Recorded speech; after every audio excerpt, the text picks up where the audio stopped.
Hello les amis, je vous retrouve pour une nouvelle vidéo sur le football portugais et la Liga Portugal 2024-2025 et je vais vous présenter toutes les rencontres des matchs de la 29e journée de ce championnat. Alors je vais revenir sur les rencontres une par une avec plein d'infos et de stats de chaque équipe pour essayer de faire un petit pronostic.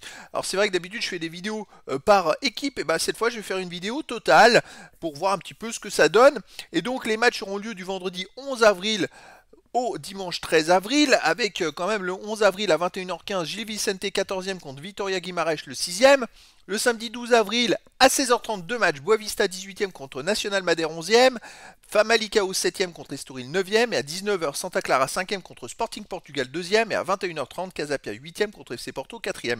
Et le dimanche 13 avril à 16h30, Estrela Amadora 15e contre Farense 17e, à 19h deux matchs, Benfica 1er contre Arouca 12e, et Braga 3e contre AVS 16e, puis à 21h30, Moreirense 10e contre Rio Ave 13e. Alors on va aller dans le détail de chacune des rencontres. Pour chacune des rencontres, les amis, on va revenir tout simplement sur le classement des deux équipes en championnat avec les meilleurs marqueurs pour ces deux équipes, et on verra aussi les 10 derniers résultats, toutes compétitions confondues, des deux équipes, ce qui nous permettra d'avoir une idée, une tendance à cette rencontre. Donc la première rencontre, c'est Gil Vicente 14e contre Vitória Guimarães le 6e, qui a lieu ce vendredi 11 avril 2025 à 21h15. Et donc cette rencontre met en opposition donc Gil Vicente le 14e qui a 26 points en 28 matchs, 6 victoires, 8 nuls, 14 défaites, 27 buts marqués, 42 encaissés, moins 15 de différence de but. Bon, ils n'ont que 3 points d'avance sur le premier relégable, ils ont besoin de prendre des points. En face, Vitória Guimarães est 6e avec 45 points en 28 matchs, 11 victoires, 12 nuls, 5 défaites, 40 buts marqués, 29 encaissés, plus 11 de différence de but. Ils n'ont qu'un point de retard sur le 5e. Et c'est vrai qu'après, il y a beaucoup plus d'écart avec les 4 premiers. Et ils ont 5 points d'avance sur le 7e. Alors dans le classement des meilleurs marqueurs, pour ces deux équipes, le meilleur pour Gil Vicente, c'est Correa, qui est 17e du classement avec 6 buts. Et pour Vitória Guimarães, c'est Silva. Il est 22e du classement avec 5 buts. Alors, sur les 10 derniers résultats, toutes compétitions confondues, Gil Vicente, c'est incroyable qu'ils sont encore 14e. C'est seulement une victoire, un nul, 8 défaites, 5 buts marqués seulement. 15 buts encaissés, moins 10 de différence de buts. Ils ont énormément de mal à marquer des buts et à prendre des points, tout simplement. À domicile, ils restent sur une défaite contre Moreirense 1-0. Sinon, ils ont perdu contre Benfica 3-0, ils ont perdu contre Santa Clara 1-0, contre le Sporting du Portugal 1-0, contre Famalicão 2-0 et contre Estoril 2-1. Donc sur les 6 derniers matchs à domicile, c'est 6 défaites, dont 5 défaites de suite sans marquer de but. Vitória Guimarães de son côté, sur les 10 derniers matchs, c'est 4 victoires, 5 nuls, seulement une défaite, 12 buts marqués, 10 buts encaissés, plus 2 de différence de but. La défaite c'était en Ligue Conférence où ils ont été éliminés, mais en championnat, vous voyez, ils sont invaincus sur les 8 derniers matchs de championnat. Il y a quand même pas mal de matchs nuls. À l'extérieur, ils restent sur un 2-2 à Moreirense. Sinon, ils ont aussi gagné 2-1 à Boavista, fait 2-2 à Real Betis, fait un partout au FC Porto. Et ils ont aussi fait 0-0 à Famalicão. Bah écoutez, moi ça sent un peu le match nul entre ces deux équipes. Je verrais bien un match nul, un partout. Mais après dans le foot, tout est possible. Alors deuxième rencontre, on a Boavista contre National Madère. Boavista 18e contre National Madère 11e. Ce sera le samedi 12 avril à 16h30. Et Boavista, c'est le dernier du classement. Ils ont 18 points en 28 matchs, 4 victoires, 6 nuls, 18 défaites. 19 buts marqués, 46 encaissés, moins 27 de différence de but. Ils ont quand même maintenant 8 points de retard sur le premier non relégable. Il va falloir qu'ils enchaînent les points très vite parce qu'il ne reste que 6 journées. National Madère de son côté est 11e avec 29 points en 28 matchs, 8 victoires, 5 nuls, 15 défaites, 26 buts marqués, 38 encaissés, moins 12 de différence de but. National Madère, bon, à 6 points d'avance sur le premier relégable. Dans le classement des meilleurs marqueurs, écoutez, il n'y a pas de joueurs des deux équipes pour l'instant dans les 30 meilleurs marqueurs de la Liga Portugal. Les 10 derniers résultats, toutes compétitions confondues, Boavista, 2 victoires, aucun nul, 8 défaites, 6 buts marqués, 17 buts encaissés, moins 11 de différence de but. Ils viennent de gagner à Rio Ave 2-0 à la dernière journée. Ça leur laisse un petit espoir. Mais voilà, c'est quand même une équipe qui a beaucoup de mal à domicile. Il reste sur une défaite contre Gil Vicente 3-1, une défaite contre Vitória Guimarães 2-1, une victoire contre Santa Clara 1-0, une défaite contre Estrela Amadora 1-0, une défaite contre Famalicão 2-0. Donc sur les 5 derniers matchs à domicile, c'est quand même une victoire mais 4 défaites. Après, avec l'énergie du désespoir, sait-on jamais. National Madère en face sur les 10 derniers matchs, 3 victoires, 1 nul, 6 défaites, 10 buts marqués, 14 encaissés, moins 4 de différence de but. Il reste sur 2 défaites de suite, 1-0. Ils arrivent à gagner de temps en temps. Bon, ils sont dans le ventre mou du classement, on va dire. À l'extérieur, ils restent sur une défaite à Santa Clara 1-0, une défaite à Benfica 3-0, une défaite à Sporting Braga 1-0. Sinon, ils ont gagné 2-0 à Farense et ils ont perdu 2-0 au Sporting du Portugal. Donc sur les 5 derniers matchs à l'extérieur, c'est une victoire, 4 défaites, mais surtout 4 défaites sans marquer de but.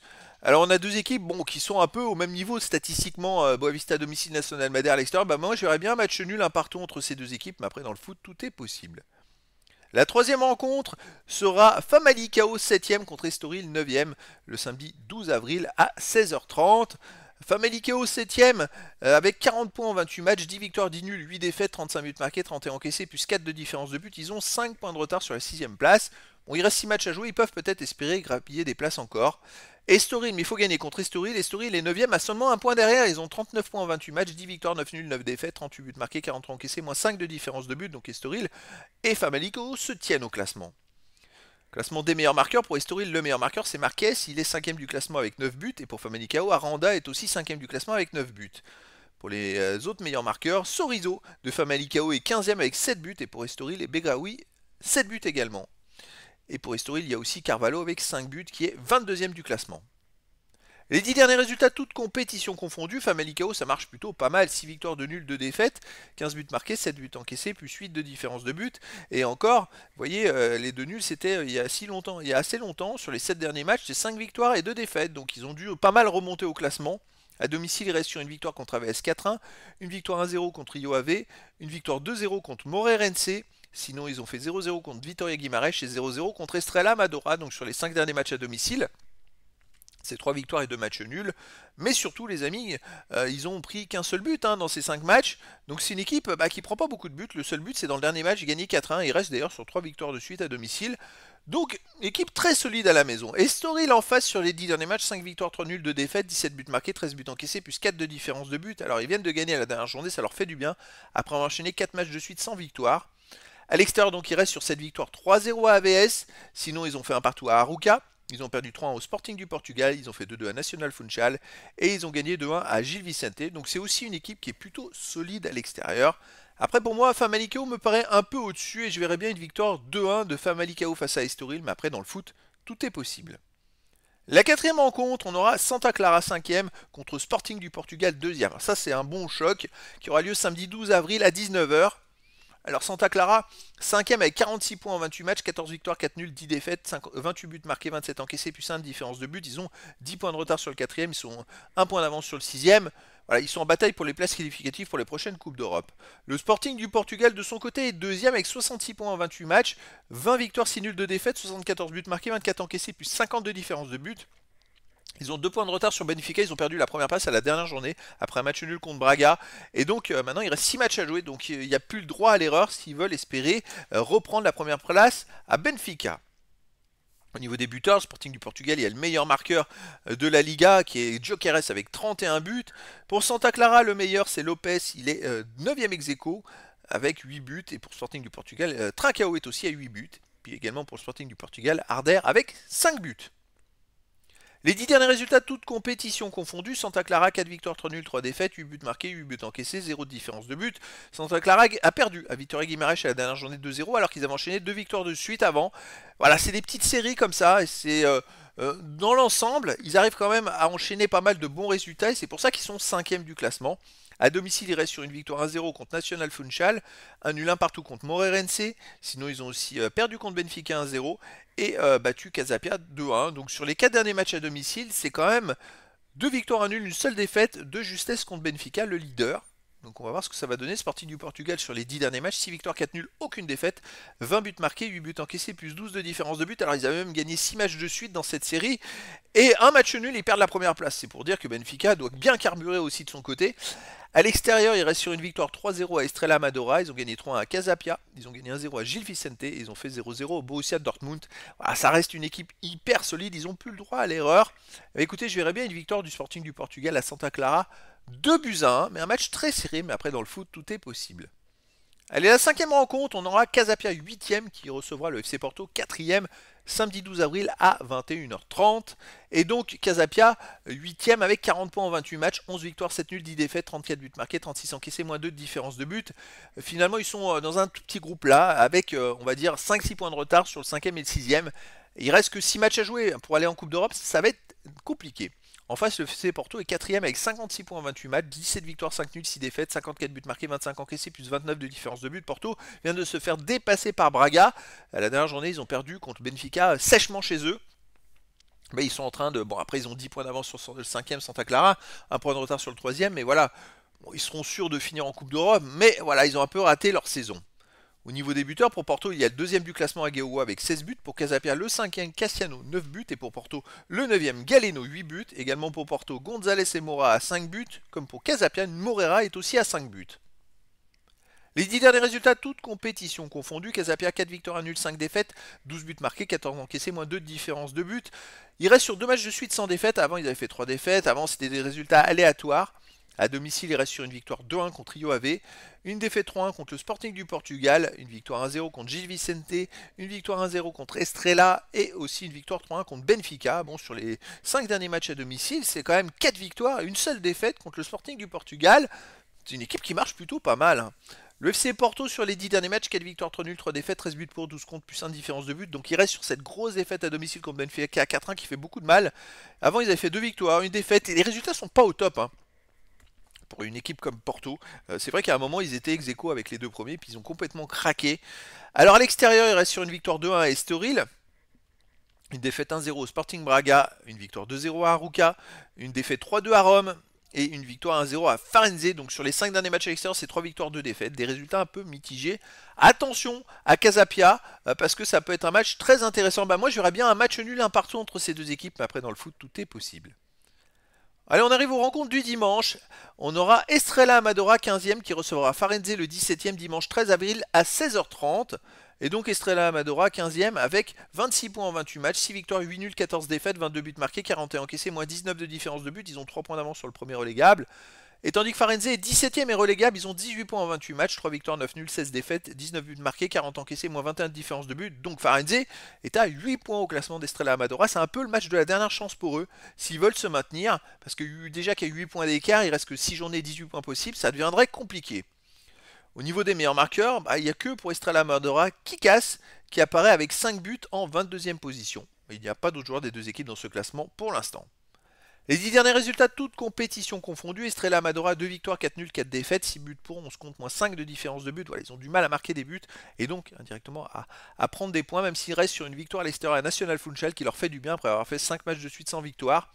À domicile, ils restent sur une défaite contre le Sporting du Portugal 3-0, un nul 1 partout contre Gil Vicente, un nul 0-0 contre Santa Clara, sinon ils ont aussi perdu contre Benfica 3 buts à 2. Donc voilà, les résultats sont pas au top du top. Farenze de son côté, alors ils sont 17ème. Sur les 10 derniers matchs, c'est aucune victoire, 3 nuls, 7 défaites, 8 buts marqués, 17 encaissés, moins 9 de différence de but. Voilà pourquoi ils sont relégables. Ils n'arrivent pas à gagner, tout simplement. À l'extérieur, ils restent sur une défaite à Benfica 3-2, un nul 2-2 à Estoril, un nul 2-2 à Arouca. Et sinon, ils ont aussi perdu 3 au Sporting du Portugal. Ils ont réussi quand même à faire 2 fois des nuls 2-2. Donc, puis ils marquent des buts quand même à l'extérieur. Ça peut être une équipe embêtante pour Estrella Amadora. Eh bien écoutez, je verrais bien un match nul, un partout entre ces deux équipes, mais après dans le foot, tout est possible. On aura également dimanche 13 avril, Benfica premier contre Arouca 12e. Le match il sera à 19h. Là, c'est le leader, tout simplement. Benfica est en tête avec 68 points en 28 matchs, 22 victoires, 2 nuls, 4 défaites, 69 buts marqués, 23 encaissés, plus 46 de différence de but. Ils ont 2 points d'avance sur la deuxième place. Maintenant, ils ont le destin entre leurs mains. S'ils gagnent tout d'ici la fin de la saison, ils seront champions. S'ils perdent un match, ils peuvent se faire dépasser. S'ils font un match nul, il peut y avoir égalité, mais ils auront un léger moins bon goal average. Arouca de son côté est 12ème avec 29 points en 28 matchs, 7 victoires, 8 nuls, 13 défaites, 27 buts marqués, 40 encaissés, moins 16 de différence de but. Arouca n'a que 6 points d'avance sur le premier relégable, donc ils ont encore besoin de prendre des points pour assurer leur maintien.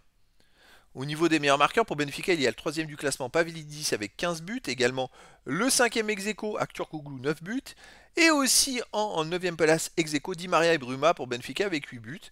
Pour Benfica, il y a Amdouni avec 6 buts, Koksu 6 buts, et pour Arouca, le meilleur buteur, c'est Arroyo qui en est à 5 buts. Les 10 derniers résultats, toutes compétitions confondues. Alors Benfica, c'est 8 victoires, aucun nul, 2 défaites, 26 buts marqués, 9 buts encaissés, plus 17 de différence de but. Ça marche très fort, hein. Il reste sur 5 victoires de suite, toutes compétitions confondues, en marquant au moins 3 buts à chaque fois. À domicile, en plus dans ces 5 victoires, il y en a 4 à l'extérieur, hein. C'est quand même très très fort. À domicile, il reste sur une victoire contre Farenze 3-2. Sinon, ils ont battu National Funchal 3-0. Ils ont perdu contre Barcelone 1-0. Ils ont battu Sporting Braga 1-0 et Boavista 3-0. Donc, sur les 5 derniers matchs à domicile, c'est 4 victoires et 1 défaite. Arouca, de son côté, sur les 10 derniers matchs, 3 victoires, 4 nuls, 3 défaites, 12 buts pour, 13 contre, moins 1 de différence de but. Ils n'ont pas gagné sur les 3 derniers matchs. Ils restent sur 2 défaites, 2-1 d'affilée. C'est compliqué pour Arouca qui a eu du mieux, qui était à un moment en lanterne rouge et puis qui a enchaîné les belles performances pour s'éloigner de la zone rouge. Mais là, il faut marquer un petit peu à nouveau, de prendre des points, sinon ils vont s'enliser. À l'extérieur, il reste sur une défaite 2-1 au Sporting Braga, une victoire 1-0 à AVS, un 2-2 au Sporting du Portugal, une victoire 2-1 à National Funchal. Ça reste une équipe quand même solide. Après, pour moi, Benfica a de la marge et je verrais bien une victoire de Benfica face à Arouca, 3 buts à 1. Mais après, dans le foot, tout est possible. On aura également Braga, 3e contre AVS 16e ce dimanche 13 avril à 19h. Alors Braga, c'est la surprise, hein. Ils sont 3e avec 57 points en 28 matchs, 17 victoires, 6 nuls, 5 défaites, 45 buts marqués, 24 encaissés, plus 21 différences de but. Ils ont 9 points de retard sur le deuxième, ils ont fait match nul d'ailleurs contre le deuxième à la dernière journée. Et c'est comme ça qu'ils sont passés, puisqu'il y a aussi le premier, Benfica qui a affronté Porto et qui a battu Porto, et donc ils ont dépassé Porto à la dernière journée. C'est plus que mérité, c'est une équipe qui est plutôt solide depuis pas mal de temps. En championnat, donc ils ont 9 points de retard sur le Sporting du Portugal, 1 point d'avance sur le 4e, et après 11 points d'avance sur le 5e. AVS de son côté est 16e avec 23 points en 28 matchs, 4 victoires, 11 nuls, 13 défaites. 21 buts marqués, 44 encaissés, moins 23 de différence de but. AVS, dans le bas du classement, ils ont 3 points de retard sur les premiers non relégables. Au niveau du classement des meilleurs marqueurs, pour Braga, il y a Horta qui apparaît en 9e position avec 8 buts dans ce classement. Et pour Braga, il y a aussi El Ouazani avec 6 buts. Et il n'y a pas d'autres joueurs des deux équipes dans les 30 premiers de ce classement pour l'instant. Les 10 derniers résultats, toutes compétitions confondues. Braga, 6 victoires, 2 nuls, 2 défaites, 11 buts marqués, 6 buts encaissés, plus 5 de différence de but. Il reste sur 4 matchs de suite sans défaite avec 3 victoires et 1 nul, dont ce fameux nul au Sporting du Portugal, un partout à la dernière journée. C'est quand même une belle performance. C'est une équipe qui est plutôt en forme à domicile. Il reste sur une victoire contre Arouca 2-1, une victoire 1-0 contre Porto. Sinon, ils ont battu National Funchal 1-0, ils ont battu Gil Vicente 2-0. Donc sur les 4 derniers matchs à domicile, c'est quand même 4 victoires et seulement 1 but encaissé. AVS de son côté sur les 10 derniers matchs, 2 victoires de nul, 10 défaites, 7 buts marqués, 17 encaissés, moins 10 de différence de but. Les résultats sont pas au top en ce moment, il reste sur 4 défaites d'affilée avec un seul but marqué. C'est compliqué, à l'extérieur il reste sur une défaite à Famalicão 4-1, une défaite à UFC Porto 2-0. Sinon ils ont gagné à Farenze 1-0, ils ont fait un partout à Rio Ave et avant ils ont perdu 2-0 à Vitória Guimarães. Donc des résultats quand même compliqués. Pour moi, Braga est favori. Mais par contre, je verrais plus une petite victoire 2-1 de Braga face à AVS. Mais après, dans le foot, tout est possible. Et donc, le dernier match sera Moreirense contre Rio Ave. Sera ce dimanche 13 avril 2025 à 21h30. Moreirense, c'est le 10e qui reçoit Rio Ave, le 13e. Alors, un match de milieu de classement, Moreirense est 10e avec 35 points en 28 matchs, 9 victoires, 8 nuls, 11 défaites, 34 buts marqués, 39 encaissés, moins 5 de différence de but. Ils ont plus de 10 points de retard sur les premiers qualifiés pour la Coupe d'Europe. Ils en ont plus de 10 d'avance sur les premiers relégables. Bon, ils n'ont plus rien à espérer d'ici la fin de la saison. En face, Rio Ave est 13e avec 29 points en 28 matchs, 7 victoires, 8 nuls, 13 défaites, 30 buts marqués, 47 encaissés, moins 17 de différence de but. Rio Ave a encore besoin de prendre des points pour assurer leur maintien, donc ils n'ont pas à s'endormir dans cette rencontre. Au niveau des meilleurs marqueurs, pour Rio Ave, il y a le 4e du classement qui est Fernandez Silva avec 13 buts. Et pour Moreirense, le meilleur est 17e avec 6 buts. Et puis également c'est Alan Zino. Et également pour Moreirense, Chetin qui apparaît en 22e position avec 5 buts.